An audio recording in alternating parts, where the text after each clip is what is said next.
ताज्या आणि महत्त्वपूर्ण बातम्यांसाठी आजच माझा आवाजला सबस्क्राइब करा। मोशी येथील दुर्दैवी दुर्घटनेची गंभीर दखल घेऊन माननीय मुख्यमंत्री महोदयांच्या सूचनेनुसार नगर विकास विभागाने या सर्व बाबीची सखोल व निष्पक्ष चौकशी करण्यासाठी एक उच्चस्तरीय समिती नियुक्त केलेली आहे।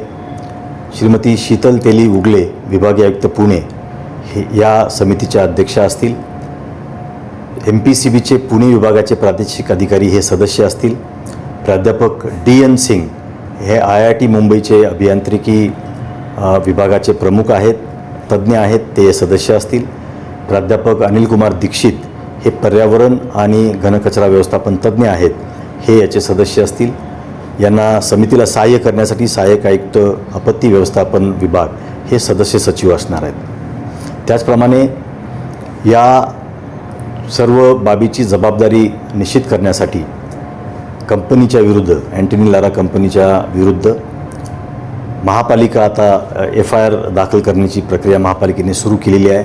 आज उशिरापर्यंत हा FIR देखील दाखल होईल आणि यामध्ये या सर्व सुरक्षिततेचा जबाबदारी तिथल्या ऑपरेशन मेंटेनन्समध्ये त्यांनी जी काय जबाबदारी घ्यायला पाहिजे होती, अतिवृष्टीमुळे तिथे असलेला कचराचा ढीग याच्या बाबतीत सुरक्षितता त्यांनी बाळगणे आवश्यक होते। या सर्व बाबींची सखोल चौकशी होण्यासाठी हा FIR दाखल करून त्यांच्या विरुद्ध मनुष्यवधाचा गुन्हा दाखल करण्यासंबंधात विनंती महापालिका आता करणार आहे। या पर्यावरण विभागाचे जे मुख्य अभियंता श्री संजय कुलकर्णी आणि कार्यकारी अभियंता श्रीयुत आल्हाट ज्यांची या सर्व प्लॅन्टवरती निगराणी किंवा सुपरविजन कंट्रोल ठेवण्याची जबाबदारी होती, या दोघांकडचे सर्व पदभार आता काढून घेण्याचे आदेश मी दिलेले आहेत आणि हे सर्व पदभार आता मुख्य अभियंता यांचे पदभार श्रीयुत ओंबासे यांच्याकडे देण्यात येणार आहेत आणि कार्यकारी अभियंता आल्हाट यांचा पदभार हा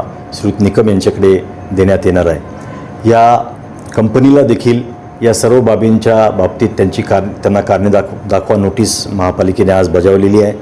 श्रीयुत संजय कुलकर्णी आणि श्रीयुत आल्हाट यांना देखील त्यांनी सुपरविजन नियंत्रण करण्यामध्ये निष्काळजीपणा दाखवल्याबद्दल आणि या सर्व परवानग्या त्यांनी न तपासल्याबद्दल त्यांच्याविरुद्ध देखील कारणे दाखवा नोटीस बजावलेली आहे आणि या कारणे दाखवा नोटीसीचं उद्या सायंकाळी 5 वाजेपर्यंत त्यांना उत्तर द्यायला सांगितलेलं आहे।